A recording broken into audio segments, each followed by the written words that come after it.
On the foggy morning of October 15, 1980, a refinery worker named Jack Callahan vanished from Sterling Metals in rural Pennsylvania. With him, a fortune disappeared: $3.7 million in pure gold bars. The official story was simple and damning. Callahan was a clever thief, an inside man who pulled off the perfect heist and escaped into thin air, leaving his family to bear the shame. He became a legend, a ghost, a cautionary tale whispered in the Rust Belt. For 44 years, the case was a cold, baffling mystery, a wound in the community that refused to heal. The truth, it seemed, was buried forever.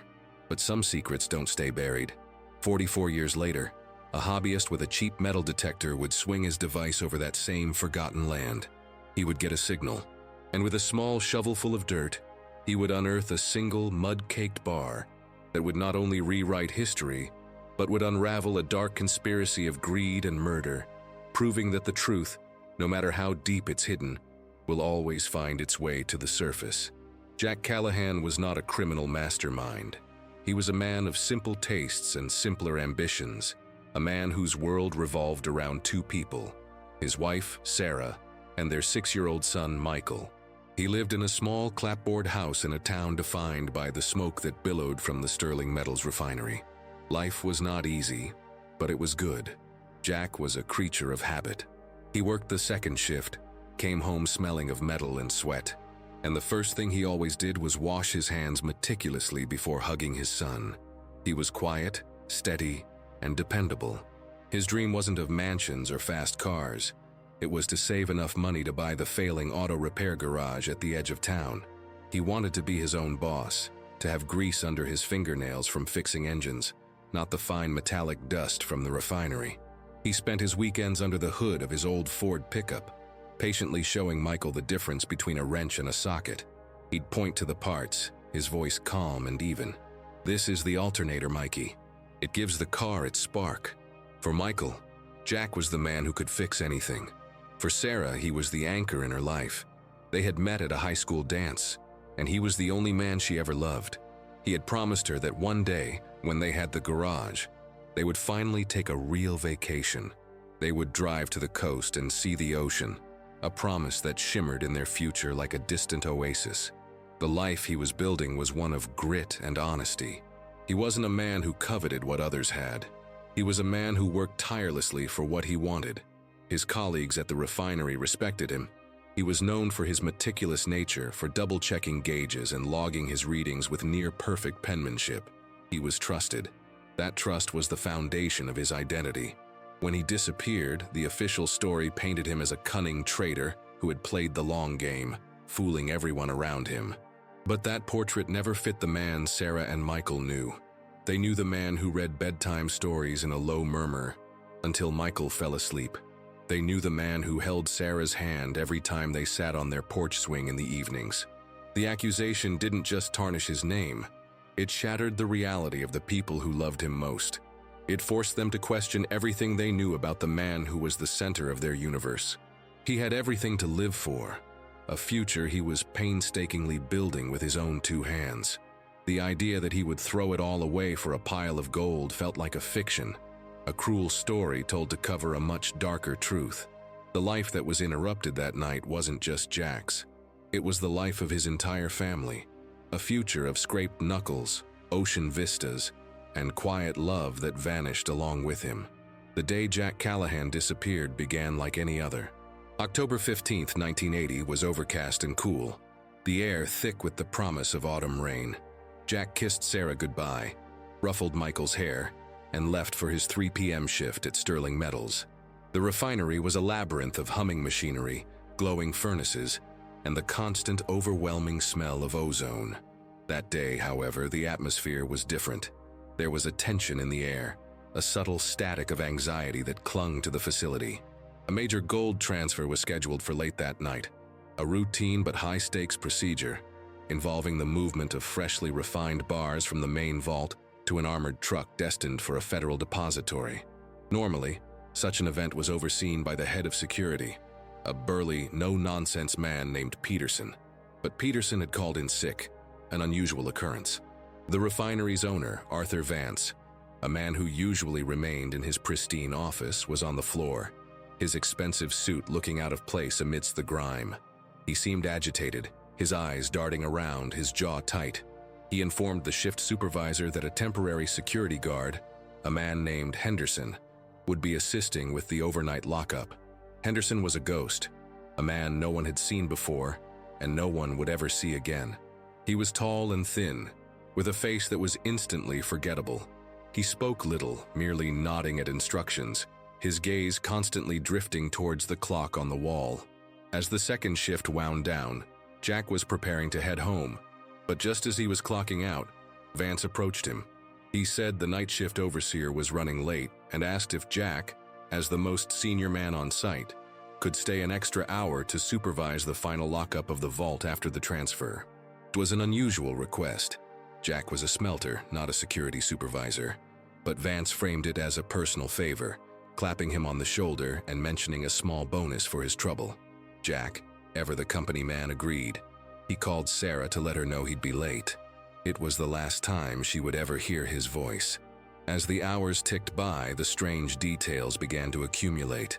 A key set of security cameras in the loading bay began to flicker, a problem Vance dismissed as a faulty wire. The armored truck, scheduled for a 1 a.m. arrival, was reported to be running late due to a supposed issue on the highway. At approximately 1:30 a.m., Jack and the silent Henderson were the only ones left in the secure wing. Following Vance's last-minute revised protocol, they moved the gold from the inner vault to the transfer cage just inside the main vault door, ready for a quick loadout. The final log entry, in Jack's familiar script, noted the transfer was complete and awaiting vehicle arrival. It was a fatal mistake, a deviation from the normal procedure that required the gold to remain in the most secure part of the vault until the truck was physically on site. But the order had come from the owner himself. The stage was set. The trap was laid. Jack was standing in the middle of it, a pawn in a game he didn't even know was being played. The last image anyone had of him was a brief glimpse on a working camera, showing him turning the large wheel on the main vault door, securing what he believed was company property. In reality, he was sealing his own tomb. The following morning, the illusion of normalcy shattered.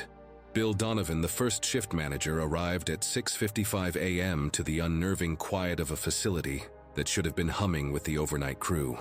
The first sign that something was wrong was Jack Callahan's blue Ford pickup, still sitting in its designated spot in the employee lot. Dew had collected on the windshield. Bill peered inside. The keys were still in the ignition. A wave of unease washed over him. Inside the refinery, the feeling grew stronger. Jack's workstation was untouched from the day before. A half-eaten ham sandwich sat on a piece of wax paper next to a thermos of cold coffee. It looked as if he had simply gotten up from his desk and vanished. Bill walked down the long corridor toward the secure wing. The door, which required a key card, was slightly ajar. His heart began to pound. He pushed it open and stepped inside, calling out Jack's name. The only answer was the echo of his own voice. Then he saw it. The main vault door, a massive circle of reinforced steel, was also ajar. Not by much, just a few inches, but enough. Vault doors were never ever left unsecured. Panic began to set in, cold and sharp. Bill grabbed the heavy handle and pulled.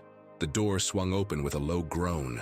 Inside, the transfer cage, which should have been holding over 800 pounds of gold, was empty. The neat stacks of glittering bars were gone. There were no signs of a struggle, no alarms triggered, no forced entry. The scene was clean, sterile, and utterly baffling. Bill scrambled back to his office, his hands shaking as he fumbled for the phone. The call to the state police was a jumble of panicked words. "Yes, hello? This is Bill Donovan at Sterling Metals. I think we've been robbed. We've been robbed blind. And one of my men, Jack Callahan, he's gone. His truck is here, but he's gone." While the police were en route, Bill checked the security office. The logbook was there, but the pages for the previous night were missing, carefully torn out. The video recording system had been wiped, showing nothing but static after 1:15 a.m. And the temporary guard, Henderson, was nowhere to be found. It was as if he had never existed. Miles away, Sarah Callahan was already frantic. Jack had never, in 10 years of marriage, failed to come home. Her calls to the refinery had gone unanswered. Her growing dread curdled into terror when a police cruiser pulled into her driveway. The initial questions from the officers were gentle, but the implication was already forming. Where would your husband go? Did he have any large debts? Was he unhappy? For Sarah, these questions were absurd. Her husband was missing. For the investigators, a narrative was already taking shape. An inside man, a missing guard, and millions in gold. The pieces seemed to fit together all too easily, creating a picture of a meticulously planned crime. But on Jack's desk, the cold coffee and uneaten sandwich told a different story. A story of a man who had no idea his life was about to end. The official investigation began with a roar of activity that quickly devolved into a frustrating crawl. State police swarmed the Sterling Metals refinery, taping off the scene and beginning a search that was, from its inception, flawed. The theory hardened within the first 48 hours. Jack Callahan, a trusted 10-year employee, was the mastermind. He had exploited his knowledge of the facility's weaknesses, conspired with a hired accomplice using the alias Henderson, and vanished with the gold. Arthur Vance, the refinery owner, played the part of the shocked and betrayed victim perfectly. He provided investigators with fabricated documents suggesting Jack had recently inquired about his pension value and had been complaining about money, painting him as a man with motive. The lead investigator, a young detective eager to close a high-profile case, accepted Vance's narrative without question. The investigation immediately focused outward, looking for escape routes. They issued all-points bulletins, alerted airports, and put agents on border crossings. They were looking for a fugitive on the run, not a victim. This fundamental error in judgment would define the case for decades. 2 days into the search, nature delivered a devastating blow. A massive storm system, a remnant of a hurricane, rolled into Pennsylvania, unleashing torrential rains for 3 straight days. The deluge washed away any potential evidence on the refinery grounds, tire tracks, footprints, or discarded items. It turned the surrounding woods into a sea of mud, making a detailed ground search impossible. The storm also provided the perfect cover for Vance's next move. Citing water damage and structural concerns in the older parts of the facility, he brought in a construction crew to seal off the abandoned smelting building, pouring a new, thick concrete floor. No one questioned the timing.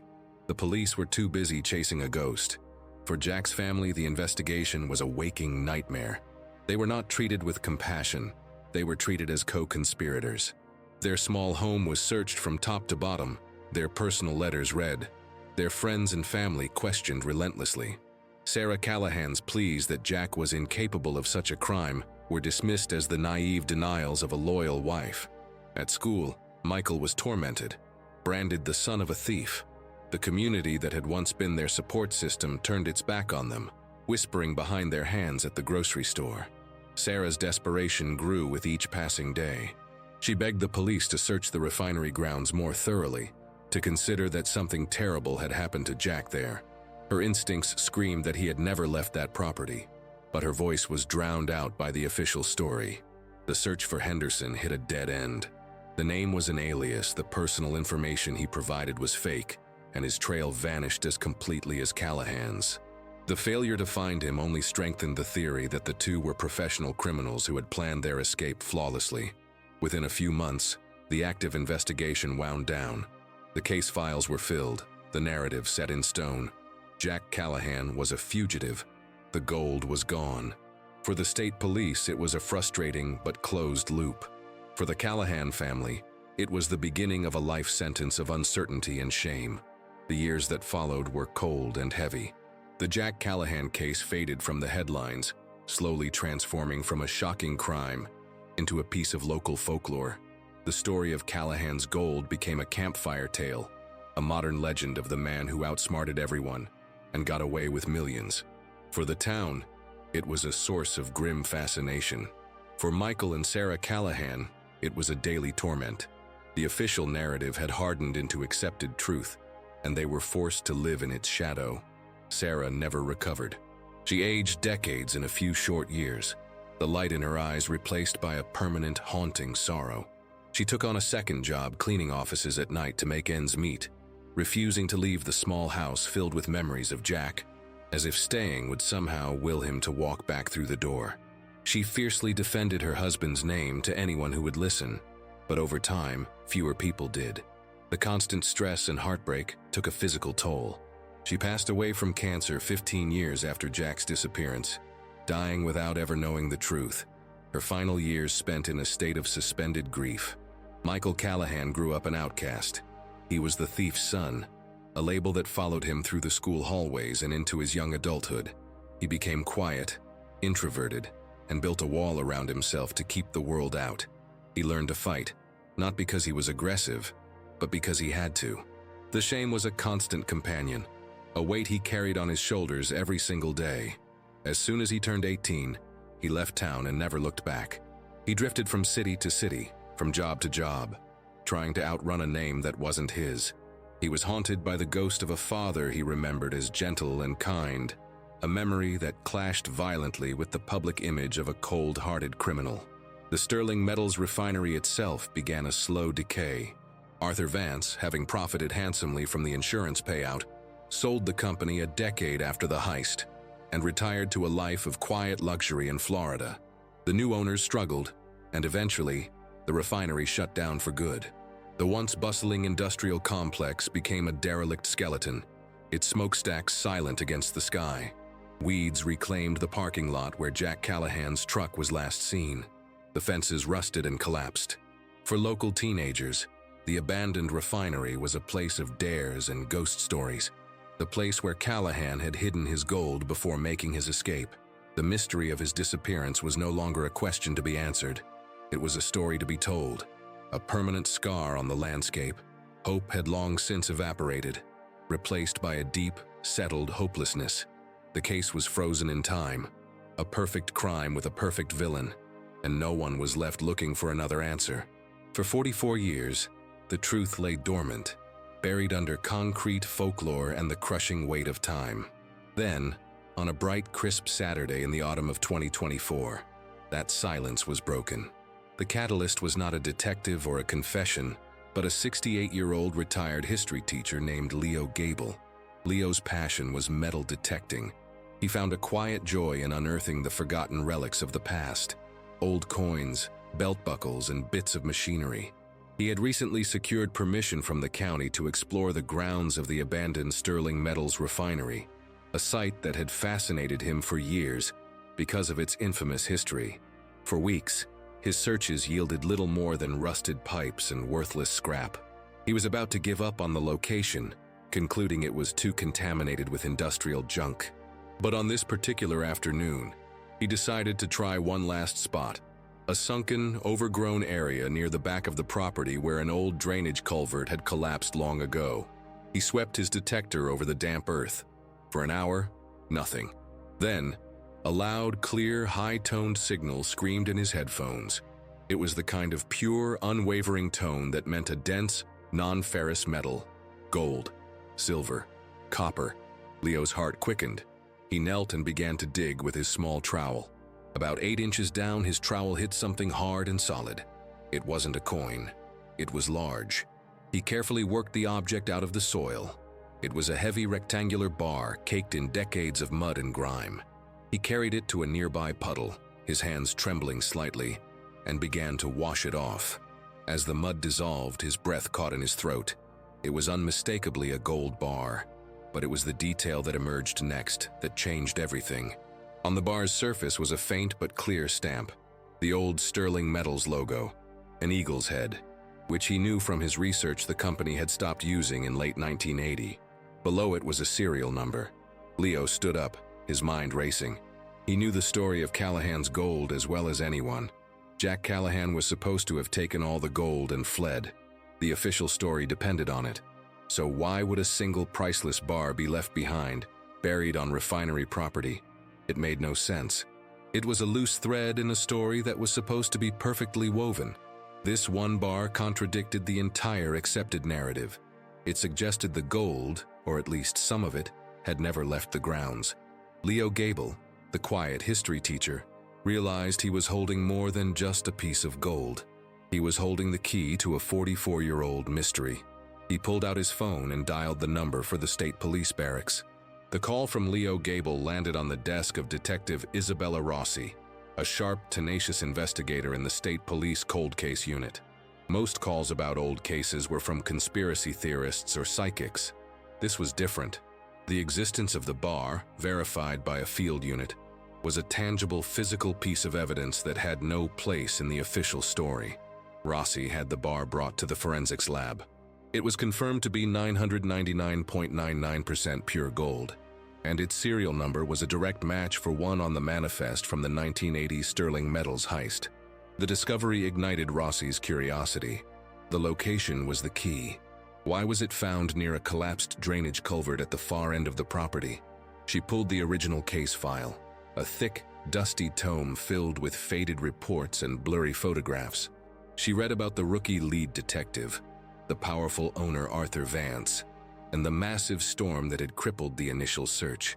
Spreading out old topographical maps of the refinery, she traced the path of the collapsed culvert. Her eyes widened. The drainage system ran directly from the loading bay area and passed underneath the foundation of the old, abandoned smelting building. The very building Vance had so hastily sealed with a new concrete floor just days after the disappearance, citing storm damage. It was too much to be a coincidence. Rossi assembled a team and secured a warrant to investigate the smelting building. They arrived at the derelict structure with ground-penetrating radar. As they scanned the thick concrete floor, the operator suddenly stopped. "I've got anomalies here," he said, pointing to a large rectangular area in the center of the building. "It looks like a void. Something's underneath." The order was given. A team with jackhammers began to pulverize the concrete. The noise was deafening, a violent interruption of decades of silence.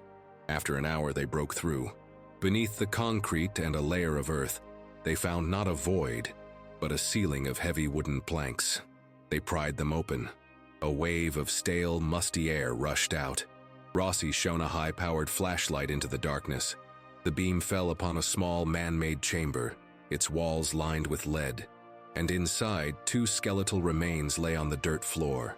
Stacked neatly against the far wall, glinting in the beam of her light, was a breathtaking pile of gold bars. The lost fortune of Sterling Metals had been found. Forensics teams were called in immediately. The scene was a tomb, frozen in time. Dental records provided a swift and shocking confirmation. One set of remains belonged to Jack Callahan, a check against national databases for missing persons, using the vague description from 1980, eventually identified the second set of remains as those of a known career criminal named Frank Henderson. Both skulls had a single small-caliber gunshot wound to the back of the head. This wasn't a heist. It was an execution. The narrative had been a lie from the very beginning. Jack Callahan was not a fugitive. He was a victim. With the evidence of a double homicide now irrefutable, Detective Rossi knew exactly where to go. She drove 4 hours to a luxury retirement community in Florida, to the pristine villa of a 92-year-old Arthur Vance. She found him sitting on his veranda, a frail, paper-skinned man looking out at the ocean. She didn't say a word. She simply placed a photograph of the mud-caked gold bar on the table in front of him. Vance stared at the picture, and for the first time in 44 years, the mask of the charming, respectable businessman crumbled, revealing the killer beneath. Arthur Vance's confession was not a torrent, but a slow, venomous trickle of self-preservation and remorseless logic. Seated in a sterile interview room, the once powerful titan of industry explained the why. It wasn't a spur-of-the-moment crime.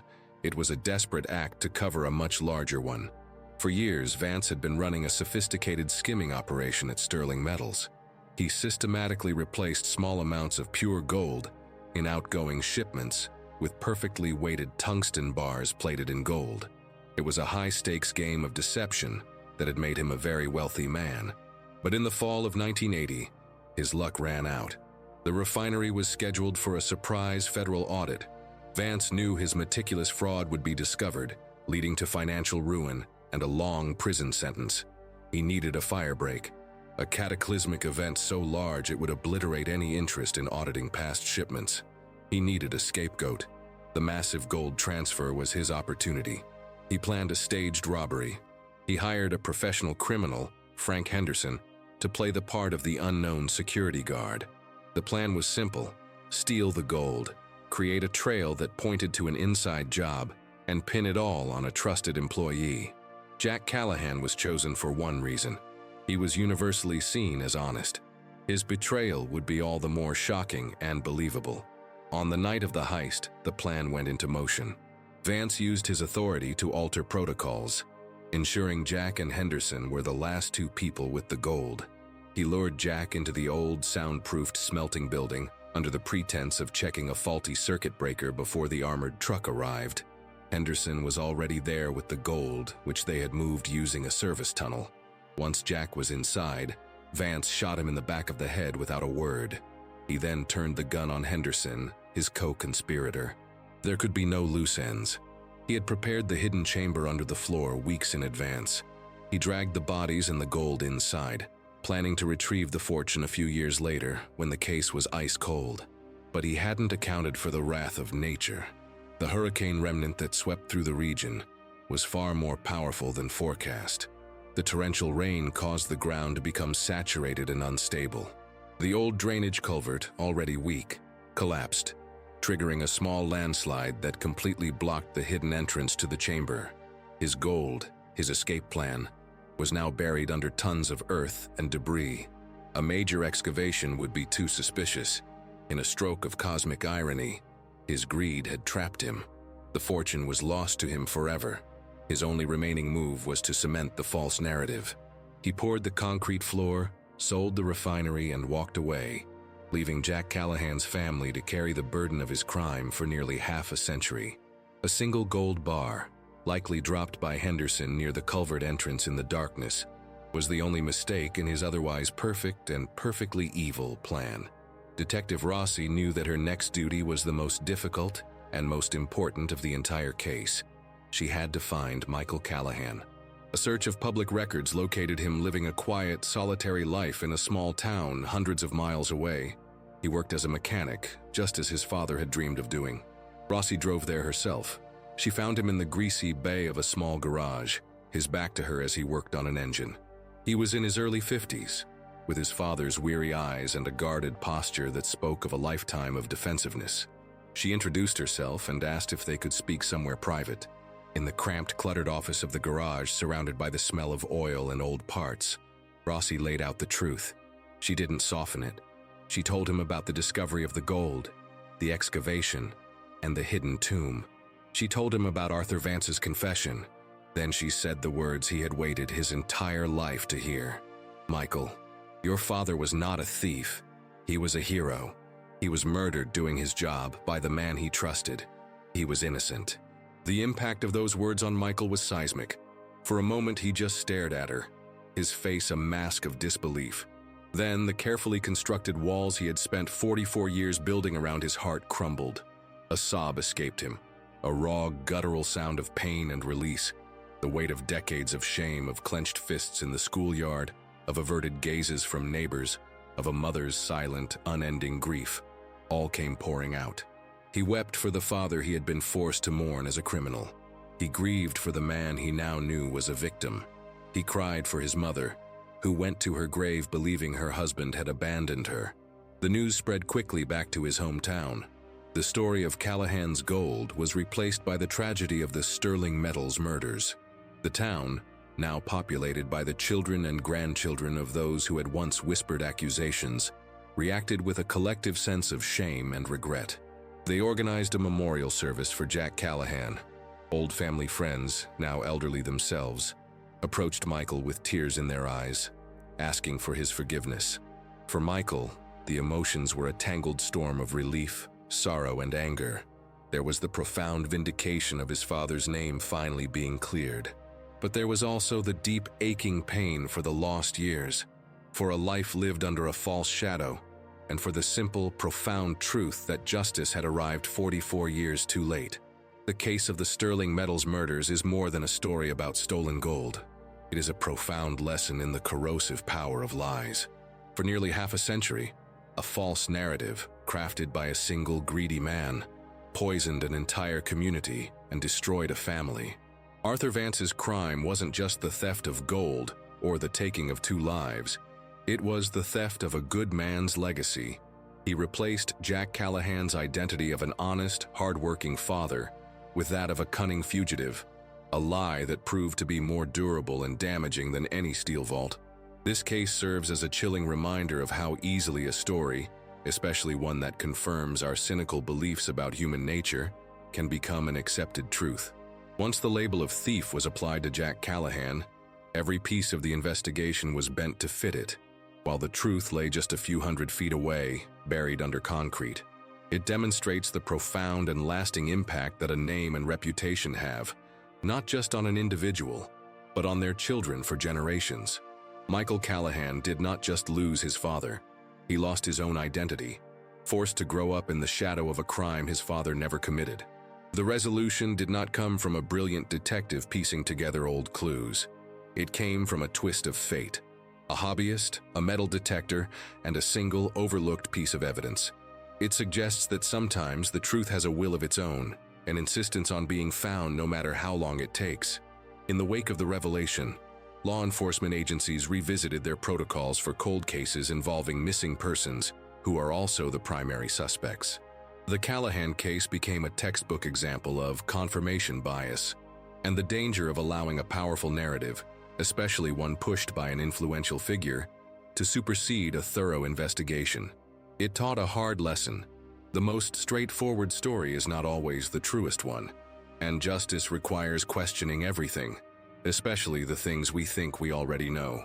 For 44 years, Jack Callahan's name was synonymous with betrayal, but in the end, a single bar of buried gold proved that the heaviest burdens we carry are not made of metal, but of lies. The truth, however delayed, finally brought him home. If this story of a decades-long mystery finally solved moved you, please show your support by liking this video, sharing it with others, and subscribing to our channel for more incredible true crime stories you won't want to miss. We want to know what you think. Could Arthur Vance have gotten away with it forever if not for that one dropped bar of gold? Tell us in the comments what you believe really happened on that fateful night in 1980.